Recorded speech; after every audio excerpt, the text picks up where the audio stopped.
Cualidades de un Bhakta Yogi: ausencia de odio, compasión, ausencia de egoísmo, ecuanimidad en las dualidades. Como vemos, las cualidades de un Bhakta Yogi son iguales a las de un Jnani Yogi. Por lo tanto, ambos caminos, devoción y conocimiento, son en esencia lo mismo. Ya hemos visto anteriormente que en los versos 13 al 17, Krishna, del capítulo del Bhakti Yoga, el camino del amor y la devoción, Krishna nos explicaba las cualidades del Bhakta Yogi. En los versos 18 y 19, que vamos a leer ahora, Krishna acaba de explicar estas 35 cualidades del Bhakta. Y dice: quien es ecuánime con amigos y enemigos, en el honor y la deshonra, en el calor y el frío, en el placer y el dolor, libre de apego, deseo y egoísmo, estando en silencio, meditando, satisfecho con lo que sea que tenga, sin apego al hogar, con la mente decidida, lleno de devoción. Ese hombre es querido por mí. Si nos fijamos bien, se mencionan los siguientes pares de opuestos o dualidades, que son amigos y enemigos, honor y deshonra, calor y frío, alegría y tristeza, alabanza y reproche. Krishna nos está diciendo que cuando estas dualidades, que seguro que nos atacan, nos acechen, debemos permanecer ecuánimes y en calma. También dice estando en silencio, que significa no solamente dejar de hablar, sino también impedir que la mente hable, es decir, alcanzar la quietud mental. Como el devoto está absorto pensando en el Señor, permanece en silencio y no gasta su energía vocal en conversaciones inútiles. La afirmación sin apego al hogar debe entenderse que el Bhakta encuentra su hogar donde quiera que esté, sea en un palacio o en una cárcel.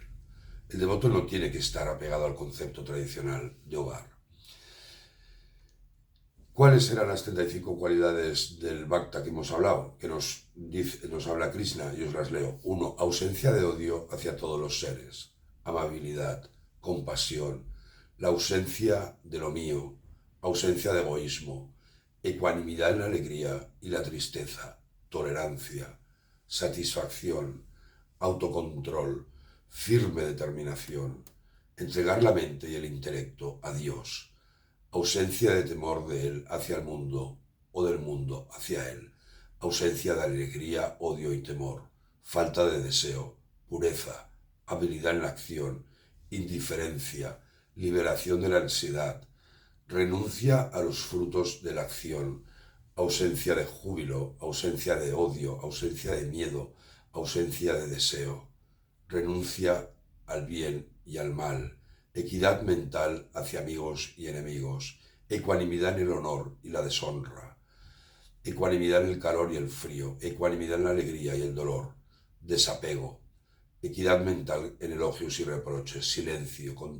estar contento con lo obtenido, ausencia de apego al hogar, firmeza de decisión y devoción a Dios.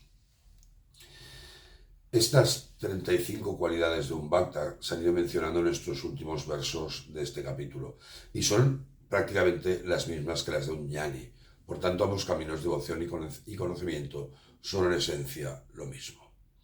Swami Vijayaprakasananda comentaba sobre este verso y os leo.